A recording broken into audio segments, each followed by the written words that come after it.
Up to you. No, fire away.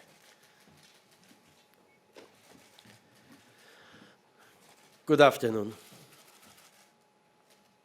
As you know, I always try to present the EU's position honestly and without beating about the bush. Telling the truth, even if difficult and unpleasant, is the best way of showing respect for partners. That's how it was in Salzburg, and that's also how we will work in the coming days. First of all, we want to focus on practical and realistic ways of minimizing the damage caused by Brexit on both sides of the Channel. Emotional arguments that stress the issue of dignity sound attractive, but they do not facilitate agreement. Let us remember that every actor in this process has the dignity, and confrontation in this field will not lead to anything good. Second, the task of the EU's negotiators is to defend the interests of the European Union as a whole and of all the 27 member states. We very much regret that the UK has decided to leave, and we hope for the best relationship in future.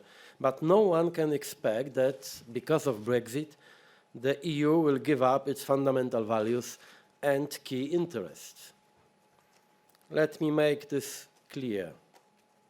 The EU wants a relationship with the UK that is as close and special as possible. From the very beginning, the EU offer has been not just a Canada deal, but a Canada plus plus plus deal, much further reaching on trade, on internal security, and on foreign policy cooperation.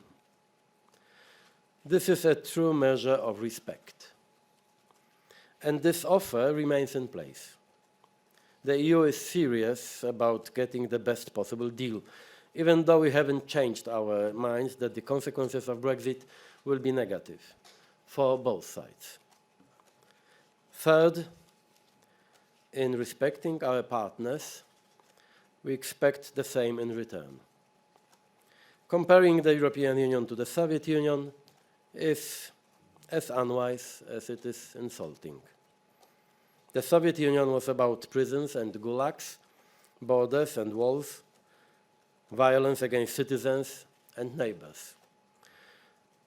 The European Union is about freedom and human rights, prosperity and peace, life without fear.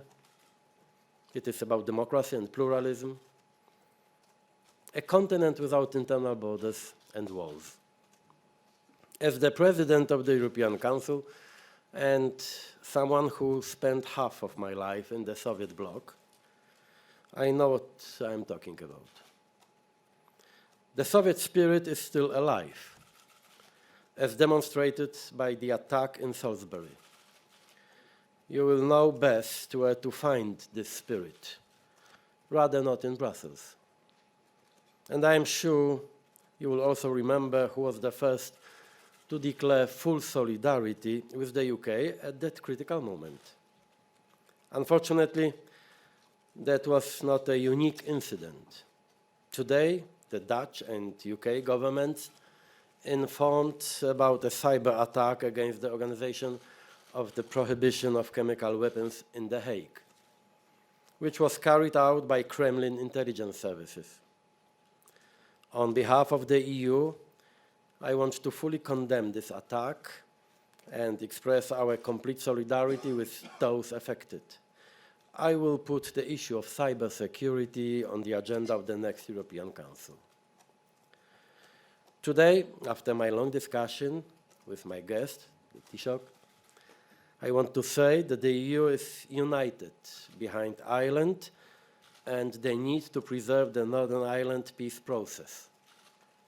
Despite the UK government's rejection of the original EU backstop proposal, we will not give up seeking a workable solution that fully respects the Good Friday Agreement, as well as the integrity of the single market and the customs union.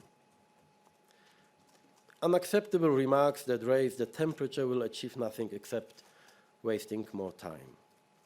What needs to be done is maximum progress by the October European Council. I was party leader myself for 15 years, and I know what the rules of party politics are.